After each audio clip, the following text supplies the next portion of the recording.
വർഗീയ പ്രചരണം നടത്തുന്നു എന്ന പരാതിയുമായി രംഗത്തെത്തിയിരിക്കുകയാണ് UDF. LDFിൻ്റെ ഈ അനൗൺസ്മെൻറ്റ് വാഹനത്തിൽ UDF സ്ഥാനാർത്ഥി നമ്മുടെ കൗമാണ്, അതുകൊണ്ട് നമ്മുടെ കൗമിന് വോട്ട് ചെയ്യണം എന്ന തരത്തിൽ പ്രചരണം നടത്തുന്നു എന്നുള്ളതാണ് ഈ LDFിൻ്റെ അനൗൺസ്മെൻറ്റ് വാഹനത്തിൽ പറഞ്ഞിരിക്കുന്ന കാര്യം. അങ്ങനെ ഒരു പ്രചരണം UDF നടത്തിയിട്ടുണ്ടോ?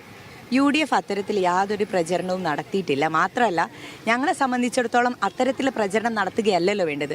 ഞാൻ ഇന്ത്യൻ ഭരണഘടനയിൽ വിശ്വസിക്കുന്ന ആളാണ്. പൊതുരംഗത്ത് വർഷങ്ങളായി 2012 മുതൽ സജീവമായി പൊതുരംഗത്തുള്ള ഒരു വ്യക്തിയാണ്. എന്നെ സംബന്ധിച്ചിടത്തോളം വർഗീയപരമായിട്ടുള്ള ഒരു കാര്യത്തിനോടും ഞാൻ ഇന്നേ വരെ കൂട്ടുനിന്നിട്ടില്ല. മാത്രമല്ല, പൊതുരംഗത്ത് പ്രവർത്തിക്കുന്ന ഏതൊരു വ്യക്തിയും, പ്രത്യേകിച്ച് മത്സരത്തിനൊക്കെ ഇറങ്ങുമ്പോൾ പരസ്പര ബഹുമാനം എന്ന് പറയുന്ന ഒരു കാര്യമുണ്ട്.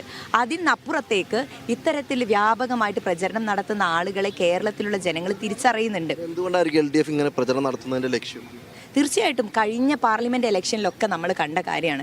അവർക്ക് കൃത്യമായിട്ട് ഒരു തെരഞ്ഞെടുപ്പ് നടക്കുമ്പം ആ തെരഞ്ഞെടുപ്പിൽ മത്സരിക്കുന്ന സ്ഥാനാർത്ഥികളെ പബ്ലിക് ഓഡിറ്റിംഗ് നടത്തും.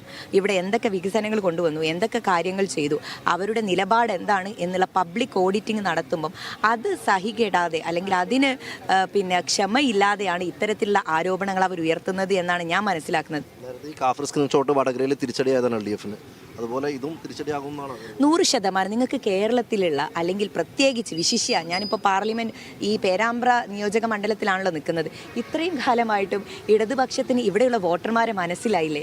മതേതര മണ്ണാണിത്, ഗാന്ധി വന്ന് താമസിച്ച മണ്ണാണിത്. ആ മണ്ണിൽ വന്നിട്ട് എങ്ങനെയാണ് ഇവർ വർഗീയത പറയുന്നത്? ഞാനിവിടെ മത്സര രംഗത്തേക്ക് ഇറങ്ങിയപ്പോൾ മുതൽ സഹിക്കാൻ പറ്റാത്ത രൂപത്തിലുള്ള അറ്റാക്കുകളാണ്. അത് വർഗീയപരമായിട്ട് നടത്തുന്നു, ആക്ഷേപങ്ങൾ നടത്തുന്നു, സൈബർ ബുള്ളിങ് നടത്തുന്നു. ഇത് നിരന്തരമായിട്ട് നടന്നുകൊണ്ടിരിക്കുകയാണ്. ഇതിലൊന്നും ഞാൻ എന്തായാലും തളരാൻ പോകുന്നില്ല. രാഷ്ട്രീയം സംസാരിക്കട്ടെ എല്ലാവരും. ആ രാഷ്ട്രീയപരമായിട്ടുള്ള സംസാരങ്ങൾക്കാണ് ഈ പേരാമ്പ്ര നിയോജക മണ്ഡലത്തിൽ ആളുകൾ കാതോർക്കുന്നത്. അല്ലാതെ ഇത്തരത്തിലുള്ള വർഗീയപരമായിട്ടുള്ള പരാമർശങ്ങൾക്കേ അല്ല. അങ്ങനെ വർഗീയപരമായിട്ടുള്ള പരാമർശങ്ങൾ നടത്തിയവരൊക്കെ ഈ നാട് തന്നെ തോൽപ്പിച്ചിട്ടുണ്ട്. മുന്നോട്ട് പോകാൻ കൂടി തീരുമാനിച്ചിട്ടുണ്ട്. തീർച്ചയായിട്ടും UDFിൻ്റെ കമ്മിറ്റി അത് നിയമപരമായിട്ട് തന്നെ നേരിടാനാണ് തീരുമാനിച്ചിട്ടുള്ളത്.